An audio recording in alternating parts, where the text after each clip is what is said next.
कैसे हो मेरे सभी भाई बहनों। उम्मीद करता हूँ कि प्रभु यीशु मसीह के अनुग्रह से आप सभी बहुत ही अच्छे होंगे।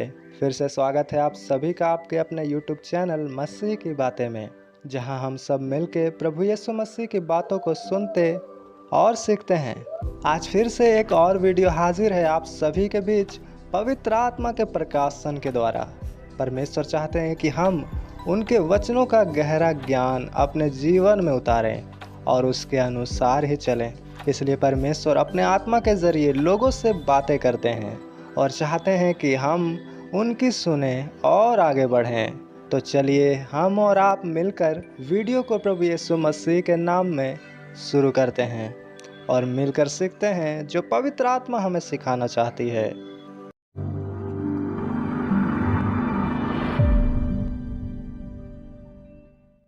सबसे पहले हमें आज खुद के बारे में जानना है कि हम कौन हैं। सब कहेंगे कि हम मनुष्य हैं, इंसान हैं। हाँ, वो तो हम हैं ही, पर मेरे दोस्तों हमारी पहचान क्या है, हमारी आइडेंटिटी क्या है।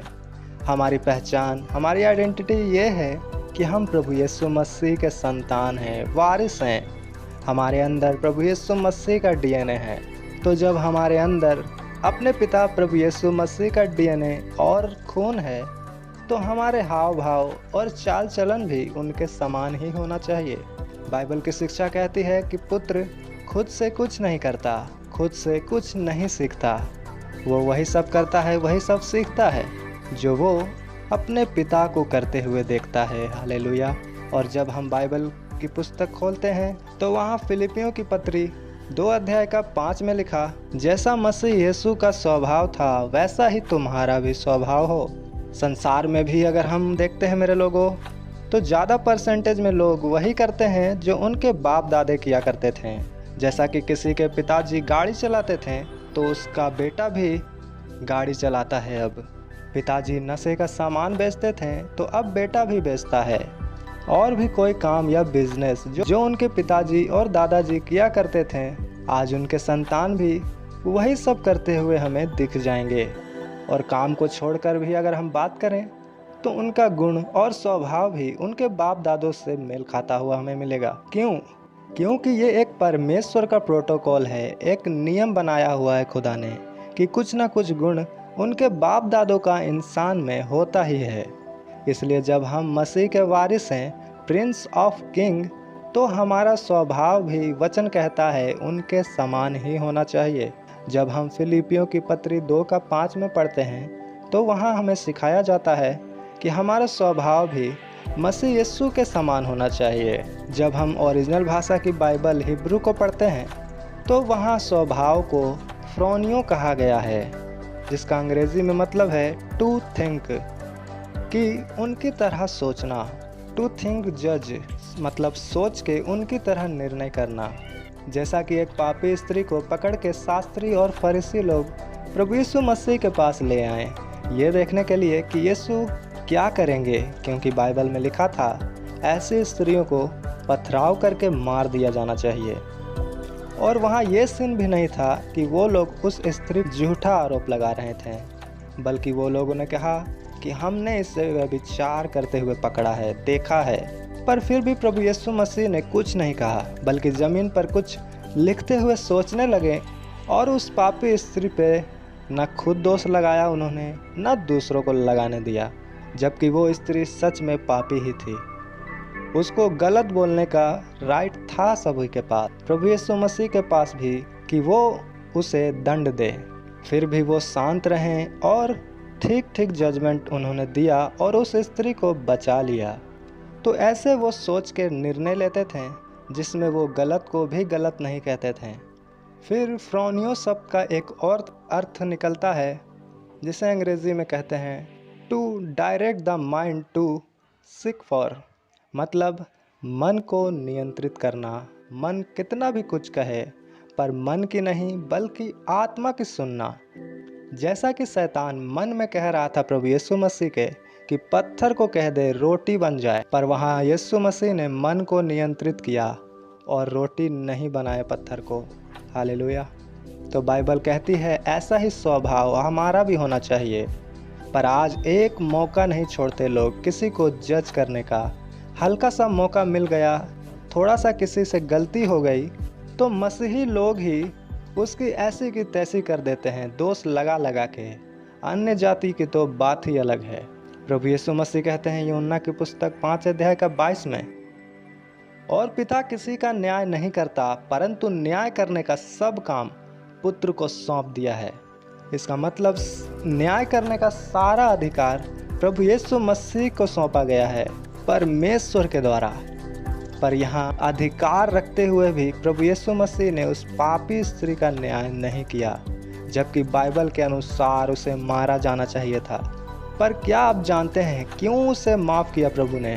क्योंकि वो आपको और मुझे दिखा सकें कि माफ़ी का स्वभाव उनके अंदर है, और वो जो बोलते हैं वो खुद भी फॉलो करते हैं, और वही स्वभाव हमारे अंदर भी होना चाहिए अगर हम खुद को उसके बेटे कहते हैं तो। क्योंकि जैसा हम दूसरों के साथ करते हैं वैसा ही हमारे साथ भी परमेश्वर करते हैं। लूका की पुस्तक 6 अध्याय का 37 वचन में लिखा, दोष मत लगाओ तो तुम पर भी दोष नहीं लगाया जाएगा, दोषी न ठहराओ तो तुम भी दोषी नहीं ठहराए जाओगे, क्षमा करो तो तुम्हारा भी पाप क्षमा किया जाएगा।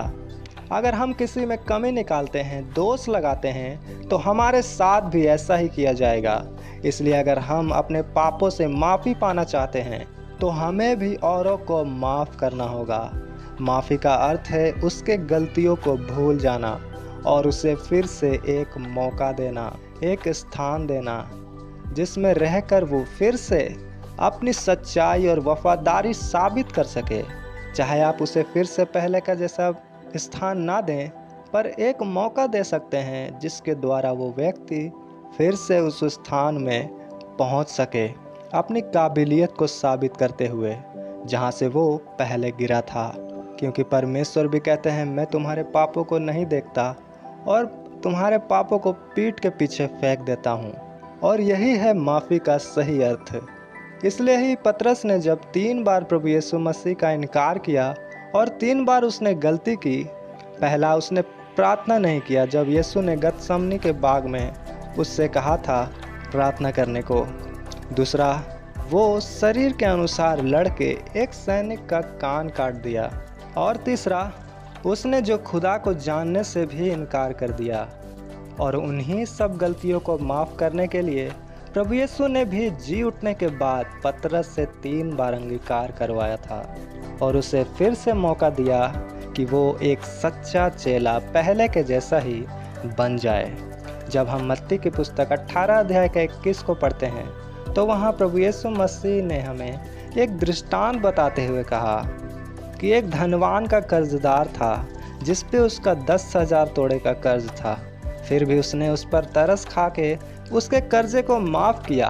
पर वही कर्जदार जब बाहर गया और उसका कर्जदार जिसको उसे बस 200 दिनार देना था, उसका कर्ज उसने उसके गिड़गिड़ाने पर भी माफ़ नहीं किया, जबकि उसके रोने पे उसके मालिक ने उसे माफ़ कर दिया। और जब ये बात उस धनी व्यक्ति को पता चला जिसने उसका 10,000 तोड़े का कर्ज माफ़ किया था, उसने भी उसे बुलाया और लिखा। मत्ती की पुस्तक 18 अध्याय का 32 से 34 में हम वहाँ देखते हैं, बाइबल में लिखा है, तब उसके स्वामी ने उसको बुलाकर उससे कहा, हे दुष्ट दास, तूने जो मुझसे विनती की तो मैंने तो तेरा वह पूरा कर्ज क्षमा किया।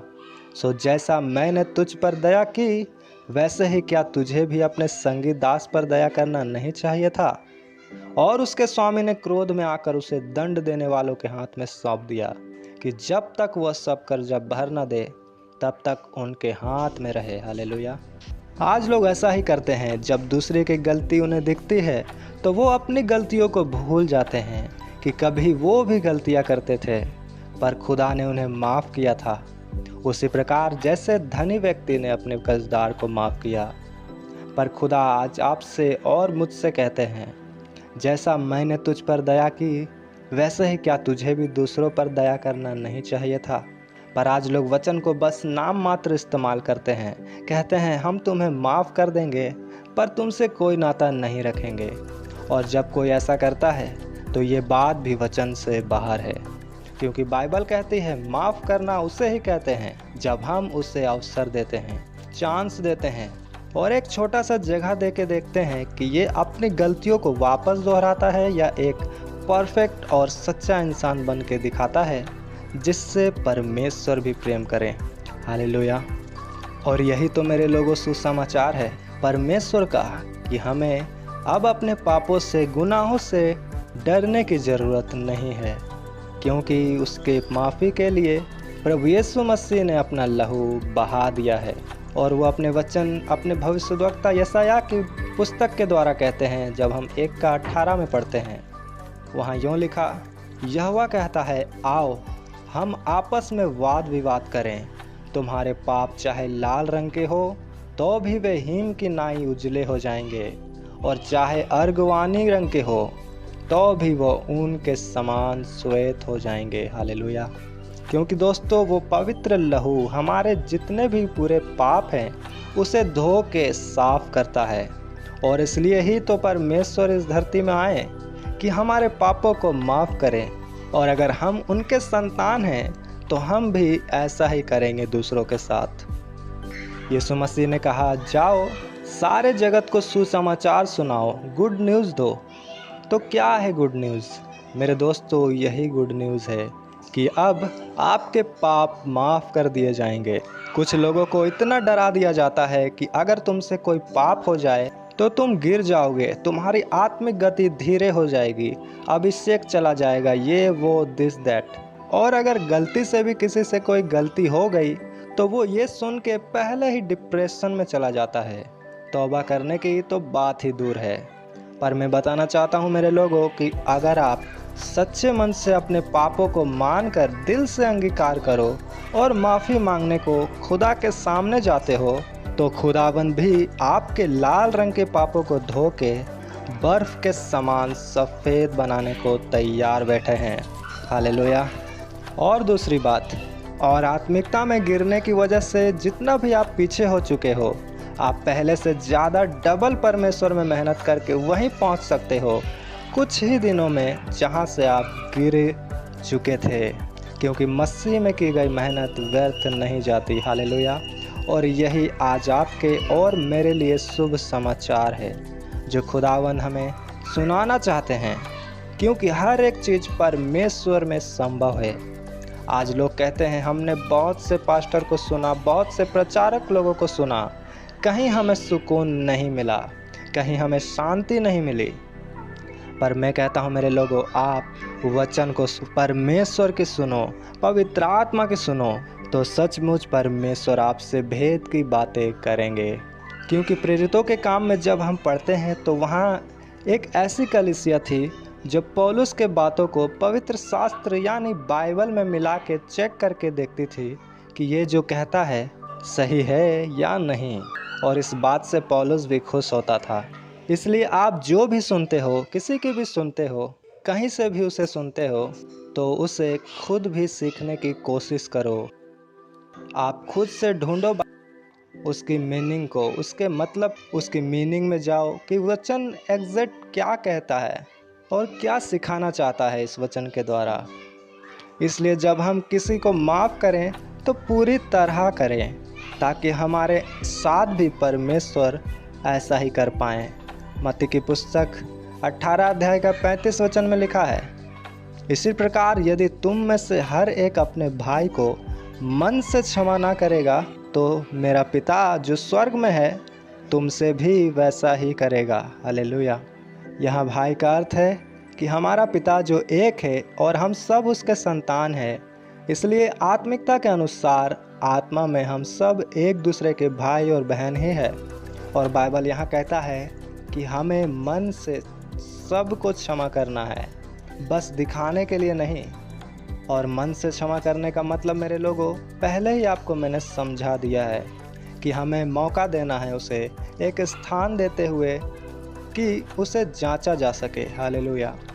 तो हमें अपने स्वभाव हमारे पिता प्रभु यीशु मसीह के समान रखना है, दूसरों को माफ़ करना है, गलतियों को सुधारना है। हालेलुया। तो आज के लिए इतना ही मेरे लोगों, हम फिर मिलेंगे किसी और वीडियो में किसी और टॉपिक के साथ। परमेश्वर की हजूरी में। तब तक के लिए पिता परमेश्वर का प्रेम, प्रभु यीशु मसीह की संगति और पवित्र आत्मा का सहभागिता हम सभी लोगों के साथ में प्रभु यीशु मसीह के दूसरे आगमन तक होती रहने पाए। आमीन। सभी को जय मसीह की।